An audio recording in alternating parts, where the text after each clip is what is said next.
राकेश जी, आपसे एक सवाल है कि बिहार की राजनीति सरगर्मी काफ़ी तेज है और नीतीश कुमार के पार्टी में रहने वाले उपेंद्र कुशवाहा बगावत कर रहे हैं और अपनी हिस्सेदारी मांग रहे हैं। क्या हो सकती है बात? जनता कर रहे हैं सवाल। सबसे पहले तो हम बिहार के तमाम दर्शकों को, युवा साथियों को अभिवादन करते हैं और आपके चैनल को शुक्रगुजार करते हैं जो आप ये प्लेटफॉर्म हमें मुहैया कराया। बिहार में वर्तमान जो स्थिति है राजनीति की, वो मुद्दों से परे है। जनता का जो सवाल है, जनता की जो परेशानियां हैं, उस मुद्दे से लोगों को भटकाने के लिए ये उलझुल बातें होती है।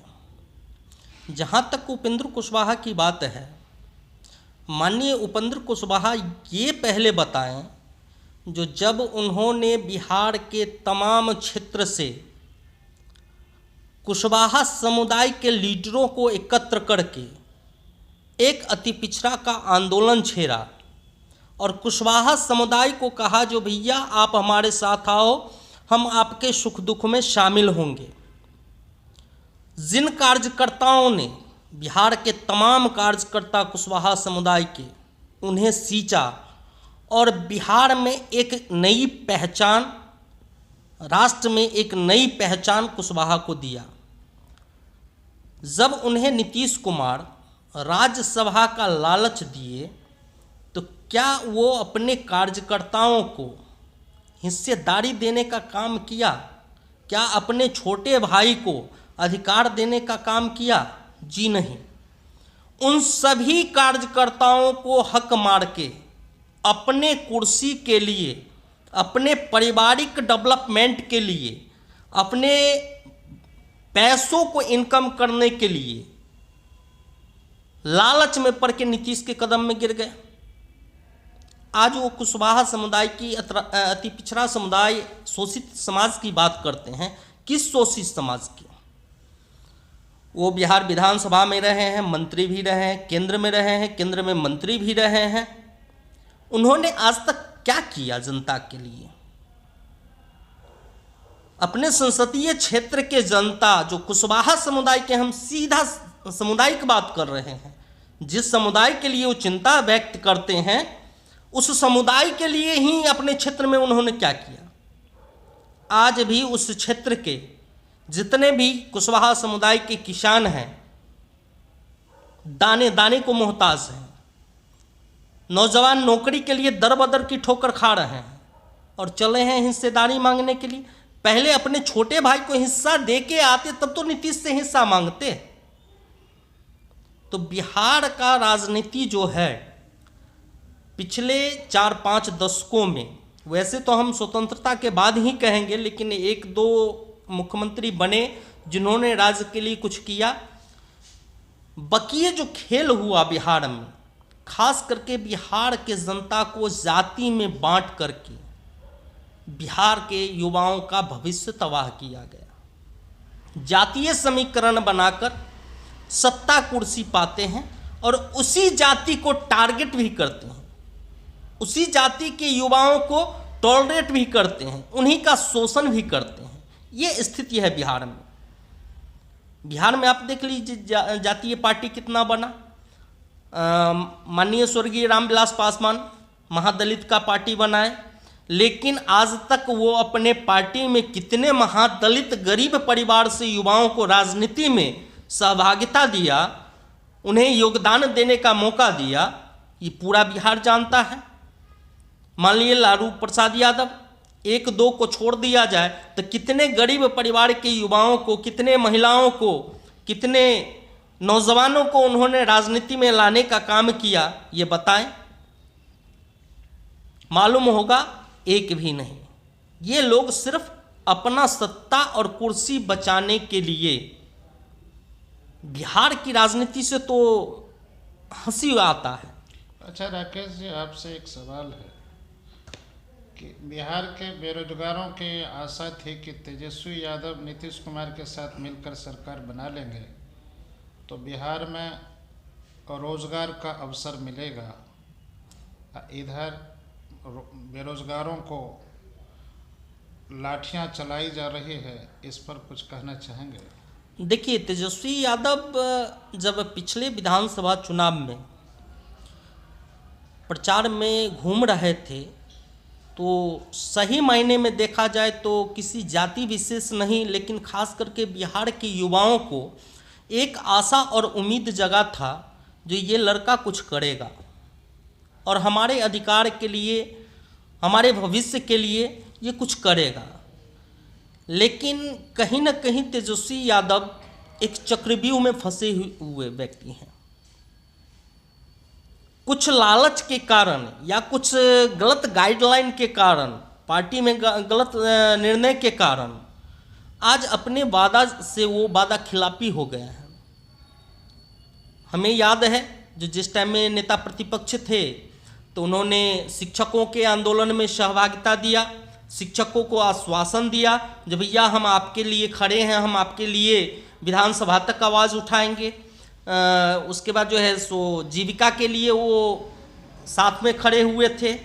फिर आपको बता दें प्रेरक, सांख्यिकी, उसके बाद जो है सो जितने भी ये आपको संविदा कर्मी हैं बिहार में, संविदा कर्मी के लिए बड़ी बड़ी बातें कर रहे थे। लेकिन सरकार में आने के बाद उनका जिस तरह से मुंह बंद हो गया है, उससे नहीं लगता है जो वो निष्पक्ष राजनीति या समाज हित, राष्ट्र हित में, राज्य हित में कोई ठोस कदम उठाने वाले हैं। अब ये दो पहलू से देखा जा सकता है, या तो सत्ता का लालच हो या जो चलता है पॉलिटिक्स में दबाव का पॉलिटिक्स, उसमें वो कहीं ना कहीं फंस चुके हैं। नीतीश के साथ आना भी उनकी एक मजबूरी थी और उसी में वो चक्रव्यूह में फंस चुके हैं। उनका राजनीतिक कैरियर जो है नीतीश कुमार पूरा डैमेज करने का काम कर रहा है। अच्छा राकेश जी, आपसे एक और सवाल है कि बिहार के लोग यह चाह रहे हैं कि प्रधानमंत्री से हमारे बिहार के नीतीश कुमार टक्कर लें, और नीतीश कुमार की चाहत है कि महागठबंधन को यूज करके हम भी प्रधानमंत्री की दौड़ में आगे बढ़ें। यह जनता यह सवाल का जवाब जानना चाहती है कि 2024 के लोकसभा चुनाव में नरेंद्र मोदी का वर्सेस नीतीश कुमार बनेंगे या कोई और बनेंगे? बहुत हास्यास्पद है। रात में हम जब सो के उठे थे ना, तो मुझे भी लगा था जो हम नरेंद्र मोदी को टक्कर दे सकते हैं एज ए प्राइम मिनिस्टर। अब कहिएगा ये हम क्यों कह रहे हैं? नीतीश कुमार अपने पावर को, अपनी ताकत को पहचान क्यों नहीं रहा है? वो किस हैसियत से प्रधानमंत्री का अपने आप को प्रोजेक्ट बता रहा है, या उनके जो पार्टी के लीडर हैं, प्रवक्ता हैं, किस बेस पर मैं बता रहे हैं जो नीतीश कुमार प्रधानमंत्री का पद का दावेदार है, ये समझ में नहीं आता है। सबसे पहला नंबर जान लीजिए, 40 सीट है बिहार लोकसभा का। 40 सीट में यदि वो महागठबंधन के साथ लड़ते हैं तो उन्हें तेजस्वी यादव 10 से ज़्यादा सीट देने नहीं जा रहा है। ये मैं अभी स्पष्ट कर दूँ, बहुत ज़्यादा देगा तेजस्वी यादव तो नीतीश कुमार की पार्टी को 10 सीट देगा। जब बीजेपी से गठबंधन था नीतीश कुमार का तो कम से कम 50%। नहीं, दोनों तरफ अब आने के, अब पहला नंबर तो एक बात जान लीजिए, बीजेपी हो या राजद हो, उसके ये पिछलग्गू बन चुके हैं। इनकी पार्टी की अब कोई अस्तित्व नहीं है। रहा सहा जो अस्तित्व बचा हुआ है थोड़ा बहुत, वो आपको लोकसभा चुनाव डिक्लेयर होने से पहले ध्वस्त हो जाएगा। नीतीश कुमार का कोई हैसियत नहीं है। यदि वर्तमान स्थिति पर चलते हैं फिर भी 10 सीट देगा। अब एक चीज़ बताइए, 10 सीट में ये 10 सीट जीतेंगे नहीं, ये तो कॉन्फर्म नहीं है। चलिए हम 10 में 10 सीट दे देते हैं नीतीश जी को। ममता दीदी क्या घास छीलने के लिए बैठी हुई है?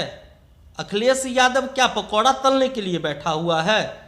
राहुल गांधी जो राष्ट्रीय नेतृत्व, राष्ट्रीय पार्टी का नेतृत्व कर रहा है, वो क्या करेगा? वो पकौड़ा तलेगा जो ऐसा बेवकूफ़ को ले जाके प्राइम मिनिस्टर का दावेदार बता देगा?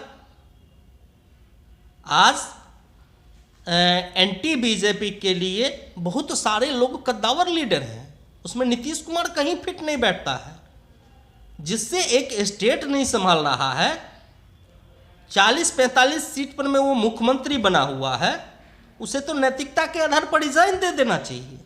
उसके लिए शर्म की बात है। चलिए, आप लोग सुन लिए कि बिहार के विकास के मार्गदर्शन में नीतीश कुमार की कहानी किस प्रकार से आम जनता को धोखा देती रही। ये राकेश जी के नीति सिद्धांत और उनके द्वारा कही गई बात है।